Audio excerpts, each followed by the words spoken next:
কোটা সংস্কার আন্দোলনে প্রাণ হারানো মোহাম্মদ আমানতের মরদেহ নারায়ণগঞ্জ কেন্দ্রীয় শহীদ মিনারে নেয়ার পর ভিড় করেন হাজারো মানুষ।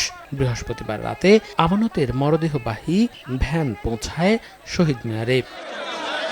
পরে চাষাড়ায় এশার নামাজের পর শহীদ আমানতের জানাজা অনুষ্ঠিত হয়। অংশ নেন অন্তর্বর্তীকালীন সরকারের যুব ও ক্রীড়া উপদেষ্টা আসিফ মাহমুদ ও বৈষম্য বিরোধী ছাত্র আন্দোলনের সমন্বয়ক সার্জিস আলম। পরে জেলা সার্কিট হাউসে সাংবাদিকদের সঙ্গে কথা বলেন দুজন। যারা আন্দোলনে নির্বিচারে গুলি করে ছাত্র জনতাকে হত্যা করেছে তাদের বিচার করা হবে বলে জানিয়েছেন ক্রীড়া উপদেষ্টা।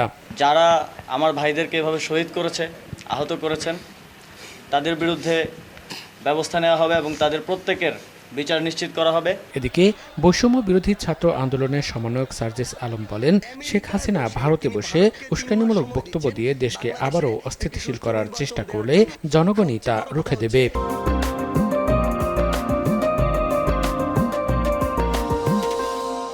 সজীব ওয়াজেদ জয় মনে ভুলে গিয়েছেন যে বাংলাদেশ একটি গণতান্ত্রিক দেশ, যেই দেশে নির্বাচন কবে হবে, নির্বাচনে কারা ভোট দিবে, নির্বাচনে কারা সরকার প্রতিষ্ঠা করবে, এটি নির্ভর করে দেশের জনগণের উপরে।